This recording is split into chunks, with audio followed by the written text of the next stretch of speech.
Doctor गौर का ऐसा कहना है कि 85 भैंसों का कत्ल किया गया है, जबकि जब ये रिपोर्ट मंगवाई गई है तो ये गौ मास प्राप्त हुआ, यानी नगर निगम के डॉक्टर कहीं ना कहीं अन्य विभाग के कर्मचारी भी इसमें इन्वॉल्व हैं, क्योंकि लगभग 1 करोड़ का जो था वो मास 1 करोड़ रुपए का मास था। भोपाल शहर के एक स्लाटर चलाने वाले व्यक्ति जिसका नाम असलम चमड़ा है, जिसने 80 गायों का कत्ल करा। आंकड़ा सही नहीं है, 50 से ऊपर गाय हैं, ऐसा आप मान लीजिए। 50 से ऊपर गायों का कत्ल करके उनका मांस सप्लाई कर रहा था। देश से बाहर जाने वाला था वो मांस। तो ऐसी कौन सी कंपनी है जो देश से बाहर गोमांस को पहुंचा रही है?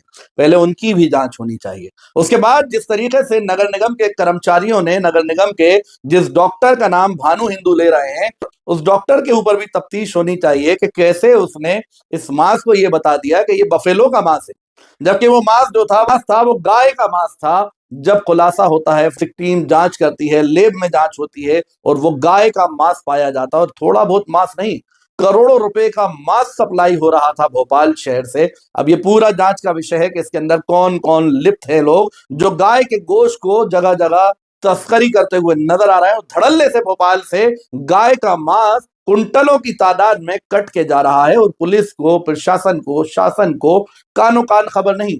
भला हो भानु हिंदू और उनकी टीम का, जिन्होंने इस तस्करी को पकड़ा और पकड़ के होश में लाए, मगर अफसोस ये है कि वो मांस छोड़ दिया जाता है ये कह के कि वो बफेलो का मांस है, और जब उसकी रिपोर्ट आती है दूसरी जगह से, दूसरे राज्य से, तो पता चलता है ये गोमाता का मांस है।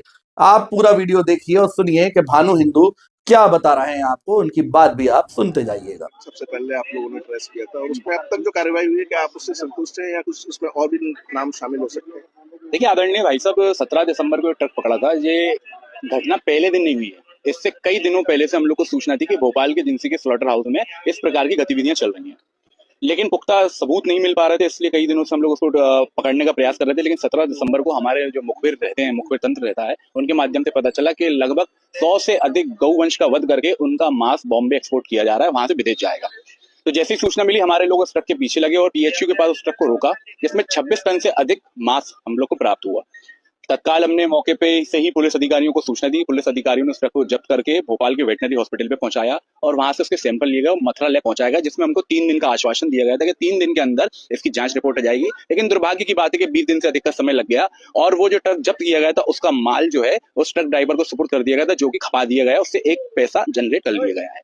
और जो अब कार्रवाई हुई है, जिसमें असलम कुरैशी और चमड़ा और शोएब जो ड्राइवर गिरफ्तार किए गए हैं, ये मात्र 2 लोग इस काम में, इतने बड़े काम में इन्वॉल्वमेंट नहीं हो सकते। इसमें मेरे पास एक कागज